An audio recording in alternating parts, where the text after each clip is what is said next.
এগ্ৰিকালচাৰৰ এটা spot admission চলি আছে অসমৰ গোলাঘাট ইঞ্জিনিয়াৰিং কলেজত মানে ইউনিভাৰ্চিটিৰ আণ্ডাৰ যিটো ষ্টেট গভৰ্ণমেণ্ট ইউনিভাৰ্চিটি হয় টোটেলি বীৰংগনা সতী সাধনী বিশ্ববিদ্যালয় মই এইটো ভিডিঅ'ত এইটো ডিটেইলছ জনাই দিম কেনেকৈ মানে এডমিশ্যন প্ৰচিডিউৰ কেতিয়া হ'ব ভালকৈ চাই যাবা টাইম নাই কালিয়ে স্পট এডমিশ্যন আছে বাট তোমালোকে যোন আপাৰো আছে এটলিষ্ট এটেণ্ড কৰিব পাৰিবা ভিডিঅ'টো থৰলি চাই যোৱা মই বুজাই দি আছোঁ এডমিশ্যন প্ৰচিডিউৰ এতিয়া মই এডমিশ্যন মানে ক'ত হ'ব মই দেখাই দি আছোঁ বাৰু এইটোৱে মানে বীৰংগনা সতী সাধনী ৰাজ্যিক বিশ্ববিদ্যালয় এইটো ইউনিভাৰ্চিটি হয় বাট এতিয়া জাষ্ট BSc এগ্ৰিকালচাৰ তোমাৰ ইণ্ট্ৰডিউচ কৰিছে যোৱা বছৰৰ পৰা নেক্সট 1 year পৰা চলি আছে এতিয়া মই ডিফাৰেঞ্চ এইবোৰ লগত কম্পেয়াৰ কৰিব মই তাহাঁতৰ কাৰণে ভিডিঅ' বনাই আছোঁ এইটো ভিডিঅ' যাৰ মানে এইবোৰত পোৱাৰ চান্স নাই যে চেৰিকালচাৰ বা এগ্ৰিকালচাৰ পঢ়িব ইচ্ছা তাহাঁতৰ কাৰণে যাব পাৰা বাট মেইন প্ৰব্লেম হৈছে আপডেটটো চ' আপডেট হৈছে মানে দিওঁতে অলপ লেট হ'ল আমাৰ মানে এতিয়া মানে এডমিশ্যন প্ৰচেছ কাইলৈ হৈছে স্পট ডেট হৈছে তোমাৰ যদি ডেট কাইলৈ তোমাৰ হেৰি কিমান 18 আগষ্ট কালি তোমাৰ মৰ্ণিং 10 AM পৰা 5 PM লৈকে এডমিশ্যন চলিব বাট কাইলৈতো চিট ফিল আপ হৈ যাব মই জানো মই এইটো ভিডিঅ' দিয়াৰ পাছত চিট ফিল আপ চ' নহ'লে নেক্সট স্পট কাউন্সেলিং পাতিল হয় এনে তাহাঁতৰ কেপাচিটি 50 চিট কেপাচিটি আছে মই ডিটেইলছ দি দিম বাৰু ফিজ ষ্ট্ৰাকচাৰ এলিজিবিলিটি কি হয় এইবোৰ এইটো ভিডিঅ'ত জনাই দিম বাট মই মেইনলি আগত আপডেটখিনি দি আছোঁ 50 চিট কেপাচিটি আছে এতিয়া 25% চিট খালী মানে 25টা চিট ফিল আপ হ'ল 25-30 এতিয়া তাহাঁতৰ আণ্ডাৰত 25 চিট আছে বাট আপ টু 30 লৈকে এক্সটেণ্ড কৰিব পাৰিব মোৰ লগত কথা হ'ল ইনফৰমেশ্যন মই পাইছোঁ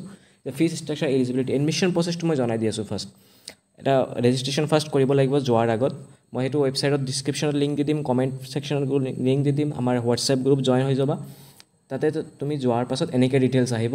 মানে যি এপ্লিকেশ্যন কৰিব এগ্ৰিকালচাৰ চিলেক্ট কৰিবা BSc খন তোমাৰ নাম লিখিব আহিব নেক্সট ফটো ডকুমেণ্টছ আপলোড কৰি দিব recent passport size photo signature identity proof কোনো ভিডিঅ' নোচোৱাকৈ ফুল্লি কমেণ্ট নকৰিবা মোক হোৱাটছএপত মেছেজ আমাৰ টিম মেম্বাৰে কল নকৰিবা জাষ্ট মই এটা নাম্বাৰ দি দিম সেইটো তুমি কণ্টেক্ট কৰিব পাৰা ইনকেছ কিবা প্ৰব্লেম বাট নিজে ট্ৰাই কৰা একো পেনিক হ'ব নালাগে SLC মাৰ্কশ্বিট এইবোৰ আপলোড কৰিব লাগিব registration fees 750 for OBC general আৰু 500 SC STৰ কাৰণে ৰেজিষ্ট্ৰেশ্যন ফিজ এতিয়া দিব লাগিব তোমাৰ এতিয়া তাৰ পাছৰ ষ্টেপখিনি কি মই জনাই দি আছোঁ তাৰ পাছৰ ষ্টেপ চোৱা এতিয়া ইউনিভাৰ্চিটি মই দেখাই দি আছোঁ এতিয়া তাৰ পাছৰ ষ্টেপ এলিজিবিলিটি কি আছিল চৰি পে'মেণ্ট কৰাৰ পাছত মানে সেইটো আৰু টেনশ্যন নাই এটা PDF হ'ব PDFটো তুমি মানে যিটো পে'মেণ্ট কৰাৰ পাছত PDF হোৱাৰ পাছত এইটো নম্বৰত তুমি চেণ্ড কৰি দি দিবা হোৱাটছএপত মানে এটা আইডিয়া পাব কিমানজন কাইলৈ যাব এডমিশ্যনৰ কাৰণে এতিয়া লয়াৰ আছামৰখিনি তুমি যাবই নোৱাৰা আপাৰ অসমৰ যোন আছে আপাৰ আছামতো এটেণ্ড কৰিব পাৰে গোলাঘাট ইঞ্জিনিয়াৰিং মানে এইটো ইউনিভাৰ্চিটি গভৰ্ণমেণ্ট ইউনিভাৰ্চিটি হয় বাট টোটেলি এতিয়া টেম্পৰাৰী কেম্পাছ গোলাঘাট ইঞ্জিনিয়াৰিং কেম্পাছত আছে ইঞ্জিনিয়াৰিং কলেজত যোৱাকালি স্পট এডমিশ্যন হ'ব তাতে তুমি যাই কিনে কণ্টেক্ট কৰিব পাৰা তো কি হ'ল মেইন কথাখিনি মই কৈ দি আছোঁ এলিজিবিলিটি 12ত জাষ্ট যোনে HSLC 12 পাছ কৰিছা ছায়েন্স PCB থকা তোমাৰ হেৰি লাগিব 60% আফ চবৰ কাৰণে 60% চেম ডেট কালি 18 আগষ্ট ফিজ ষ্ট্ৰাকচাৰ জনাই দি আছোঁ ফিজ ষ্ট্ৰাকচাৰ হৈছে আৰু এডমিশ্যন প্ৰচেছ এনেকুৱা ফিজ ষ্ট্ৰাকচাৰ এতিয়া এইবোৰ নিচিনা নহয় হোষ্টেল ফিজ তোমাৰ হোষ্টেলো আছে হোষ্টেল ফেচিলিটি বহুত গাৰ্লছ বইজ এভেইলেবল আৰু তোমাৰ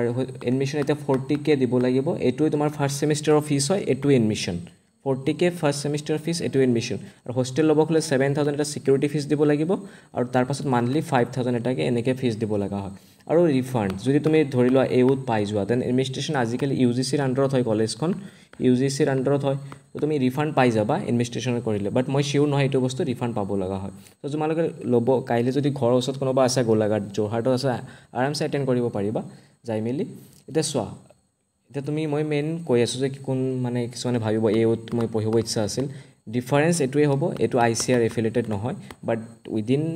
এইটো 1 year 2 yearত ICAR ইউনিভাৰ্চিটিত কনভাৰ্ট হৈ যাব বুলি কাৰণ নৰ্মেল এতিয়া UGCৰ আণ্ডাৰত আছে UGC মানে ইউনিভাৰ্চিটি গ্ৰেণ্ড কমিশ্যন গমেই পোৱা এইটো ঠিক ঠাক আছে গভৰ্ণমেণ্ট ইউনিভাৰ্চিটি হয় ইনিচিয়েটিভ ঠিক আছে ষ্টুডেণ্ট কম ফাৰ্ষ্ট ছেকেণ্ড বেটছ হ'ব মই অলপ পেনিক হৈ জল্দি কৈ আছোঁ উপায় নাই ময়ো আপডেটটো লেটকৈ পালোঁ মই এনে হোৱাটছএপত জনাই দি আছোঁ বাৰু 2-এজনক বাট মই গ্ৰুপত দিয়া নাই কাৰণ চবৰ দৰকাৰ নহয় এইটো বস্তু মানে মই পাৰ্চনেলি সেইকাৰণে কৈ দি আছোঁ ষ্টিল মই ভিডিঅ' বনাই দিছোঁ ইফ কোনোবা চাই আছে ইণ্টাৰেষ্টেড যাব পাৰা তোমালোকে ডকুমেণ্টছখিনি আৰু চৰি এতিয়া এডমিশ্যনৰ টাইমত কি ডকুমেণ্টছ লাগিব চ' ফৰ এডমিশ্যন এইখিনি ডকুমেণ্টছখিনি লাগিব application form receive in the মেইলত যিটো এটা মেইল আহিব তোমাৰ তাতে পাবা ৰিচেণ্ট পাছপোৰ্ট ফটোগ্ৰাফ দেন তাৰপিছত age proof birth certificate class 10 admit card SLC 10 marksheet and certificate then 12ৰ মাৰ্কশ্বিট লাগিব দেন কাষ্ট চাৰ্টিফিকেট লাগিব ভেলিড EWS এইবোৰো ডকুমেণ্টছ ৰেডি আছে এতিয়া gap certificate if applicable gap certificate এইটো তোমাৰ হেৰি তোমাৰ এডভকেটৰে লাগিব কাৰণ এইটোতো এইবোৰ ফৰ্মেট নাই চাগে ইয়াতে এইবোৰ ফৰ্মেট যিটো বেলেগ আছিল তো গেপ চাৰ্টিফিকেট এডভকেট ওলাই লাগিব যদি গেপ আছে তোমাৰ এইবোৰ বাৰু তোমাৰ ডকুমেণ্টছ মে বি কনচিডাৰ কৰিব ফিজ ষ্ট্ৰাকচাৰ মই কৈ দিলোঁ 40K এডমিশ্যনৰ টাইমত লাগিব পাৰ ছেমিষ্টাৰ 40K কৰি বাকী তোমাৰ এডমিশ্যন এক্সট্ৰা ফিজ নালাগে এইটোৱে জাষ্ট 40,000 এডমিশ্যন এইবোৰ যেনেকৈ 37 যাইছে অলপ 3,000টো বেছি হয় মই বাৰু হোৱাটছএপ গ্ৰুপ আমাৰ জইন হৈ যোৱা এতিয়া আমাৰ লিংক দিয়া থাকিব তাতে মই আপডেট দি দিম ইফ তোমাৰ গেপ চাৰ্টিফিকেট আৰু এইবোৰৰ ৰিলেটেড আপডেট দিছোঁ ইফ কাৰোবাৰ তোমাৰ ডকুমেণ্টছ এতিয়া ৰেডি আছে তাহতে জাষ্ট যাব পাৰিবা কাইলৈ যিহেতু তাৰ পাছতো আকৌ পাতিব পাৰে ইফ চিট ফিল আপ মানে নহয় দেন আকৌ স্পট এডমিশ্যন পাতিব মই আমাৰ গ্ৰুপত জইন হৈ যাবা মই ডিটেইলছ দি থাকিম বাৰু এতিয়া কোনো এক্সাম দিব নালাগে এইটোৰ কাৰণে ন' এক্সাম একো এক্সাম নহয় জাষ্ট এলিজিবিলিটি মই কৈ দিছোঁ 12% হিচাপত সেইখিনি মানে হৈ যাব বাকী মই ইউনিভাৰ্চিটি ঠিক ঠাক থাকিব আৰু এইবোৰ